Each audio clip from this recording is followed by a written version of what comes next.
Comme vous le savez, chaque mois, nous nous intéressons à une joueuse ou un joueur de 3-3. Nous sommes à Nantes ce mois-ci. C'est donc tout naturellement que nous avons choisi un local, ou plutôt une locale, pour le portrait du mois. Elle naît à Saint-Sébastien-sur-Loire, juste à côté de Nantes en 1996. Elle commence le basket à l'âge de 10 ans et se lance dans le 3-3 en 2015. Elle vient de remporter son 3e Open de France ici à Nantes, après Toulouse et après La Rochelle. Elle a également remporté le championnat du monde universitaire en Chine, c'était en 2016. Caroline Herriot est dans Checkball le mag. Salut Caroline. Salut. Retour sur l'Open de France 2020, une 3e victoire consécutive ici, chez toi. Tes impressions? C'est juste énorme, je pense, ce qu'on a réalisé hier, parce que là, avec toutes les conditions, c'était très spécial. Donc vraiment, on ne savait pas trop comment ça allait se passer, et vraiment juste super contente du résultat. Et cerise sur le gâteau, cette année, avec ton équipe de Las Campeonas, tu as été élu MVP du tournoi. Oui, cerise sur le gâteau, et surtout, je vais remercier mes coéquipières parce que sans elles, c'était juste pas possible. Et puis le 3-3, on le disait, tu as commencé très récemment, en 2015, et de manière un peu particulière, c'est presque le hasard qui t'a envoyé sur un terrain de 3-3. Ouais, c'est vrai que j'ai commencé le 3-3 un peu par hasard. En 2015, je faisais partie de l'équipe universitaire de 5 contre 5, et j'ai reçu un coup de fil du coach de l'équipe universitaire de 3 contre 3 qui m'a dit qu'il lui manquait une joueuse pour partir au championnat de France universitaire. À l'époque, c'était à Poitiers. Au début, je ne savais pas trop quoi en penser, puis finalement, je suis partie. J'ai été championne de France cette année-là, et voilà, depuis, j'ai jamais arrêté. On a l'impression que depuis 5 ans, tout te sourit. 2018, c'est une belle année également pour toi, avec une médaille d'or aux Jeux méditerranéens à Tarragone et une première place au classement individuel mondial. Ouais, cette année-là, c'était moi ma première année 23 avec Yann Julien et Karim Souchu. On a gagné 45 matchs d'affilée. On a tout raflé cet été-là, et facile, c'était facile. Un an plus tard, nous sommes en 2019, médaille d'or aux Jeux européens à Minsk, en Biélorussie. Là aussi, tout se passe pour le mieux? C'était un super souvenir. On a joué de très bonnes nations, notamment en demi-finale l'Allemagne avec une certaine Satou Sabali qui s'est fait drafter très récemment en WNBA.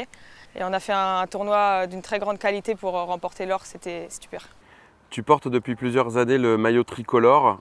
Ce maillot de l'équipe de France, il représente quoi pour toi? Le maillot de l'équipe de France, c'est tout simplement déjà un rêve de gosse, parce que j'ai grandi en regardant les équipes de France à la télé. Le maillot de l'équipe de France, c'est une grande fierté quand tu le portes. Et ouais, c'est le même sentiment à chaque fois que quand tu rentres dans une compétition, juste tout donner. Et ouais, c'est juste du kiff.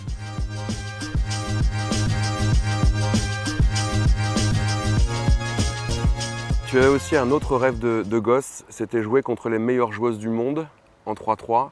C'est le cas aujourd'hui, ça fait quoi? Forcément, quand tu rentres sur le terrain, c'est toujours un petit peu impressionnant de dire que moi, Caroline Herriot, j'arrive là et je joue contre les meilleurs. Après, voilà, je pense que j'ai travaillé dur pour ça. Donc aujourd'hui, quand je me retrouve face à elle, c'est juste une énorme fierté et une reconnaissance de tout le travail que j'ai accompli jusque-là. Les meilleures joueuses du monde, souvent plus grandes que toi. Tu mesures 1,65 m. Tu fais partie des plus petites joueuses du circuit français et du circuit international. Petite par la taille mais grande par le talent. Comment tu compenses cette taille sur le terrain?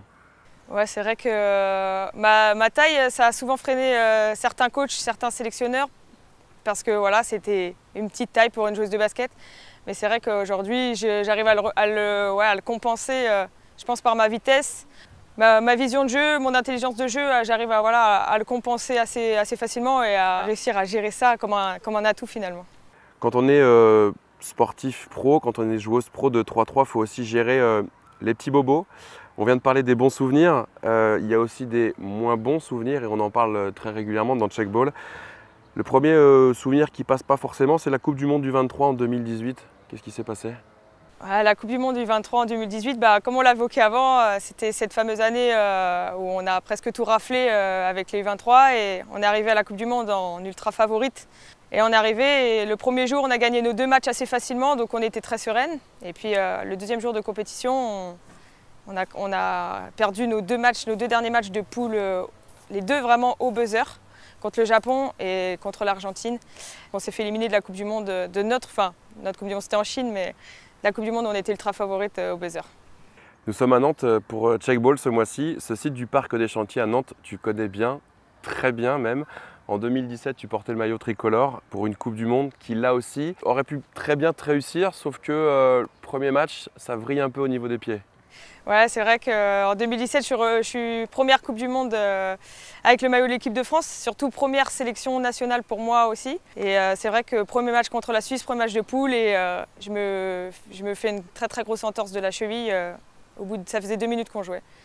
Et tu as su gérer ça pour revenir en 2018, 2019, 2020 au plus haut niveau. C'est ça aussi, athlète de haut niveau, c'est savoir gérer une blessure pour rebondir derrière et se préparer peut-être un petit peu mieux?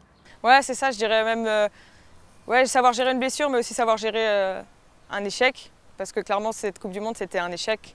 Voilà, pour savoir rebondir et en tirer ce que tu peux en tirer pour devenir, progresser et voilà, devenir meilleur chaque jour, quoi. Caroline Herriot, quand elle n'est pas sur un terrain de basket, elle a sa sœur, sa famille ici, sur Nantes. Caroline Herriot, elle est comment à la maison au quotidien? Comment aller Caroline Herriot au quotidien? Bouge pas, bouge pas. On a la réponse tout de suite en image. On va te donner une tablette, puis on a un petit message pour toi, puis on va le commenter juste après. Salut Caro, j'espère que tu vas bien. On m'a demandé de lister tes points faibles et tes points forts, mais à la maison. Donc, grâce au confinement, j'ai pu vraiment faire une grande liste de toutes tes qualités et ton petit défaut de toi à la maison. Alors pour commencer dans tes qualités, t'es plutôt bonne cuisinière. Franchement, t'as fait des bons petits plats pendant le confinement, ça c'était cool. Ensuite, t'es hyper dynamique, t'as toujours envie qu'on fasse une activité tous les 5. Comme ça, on a pu jouer au ping-pong et au basket. Mais même si on n'avait pas trop le droit de gagner contre toi. Après, ton gros défaut, parce que t'en as qu'un, c'est souvent au moment de partir, lorsque tout le monde est prêt, bah toi tu rentres sous la douche. Et ça c'est vraiment ton plus gros défaut. Parce que c'est assez énervant. Mais voilà, le reste je le garderai pour moi. Ah la traître. Ta frangine, Mario Herriot qui balance un peu, donc quand il faut ranger la maison, toi tu pars très vite à la douche. Mais tu es surtout, on vient de le noter et de le comprendre, très bonne cuisinière. Merci Caroline Herriot d'avoir été avec nous dans Check Ball, le MAG ce mois-ci. À très bientôt sur le circuit français et sur le circuit mondial. Merci Vincent et merci à Check Ball pour l'invitation. Et puis à bientôt, à très bientôt. Baby, you're the one for me. Baby, you were meant for me.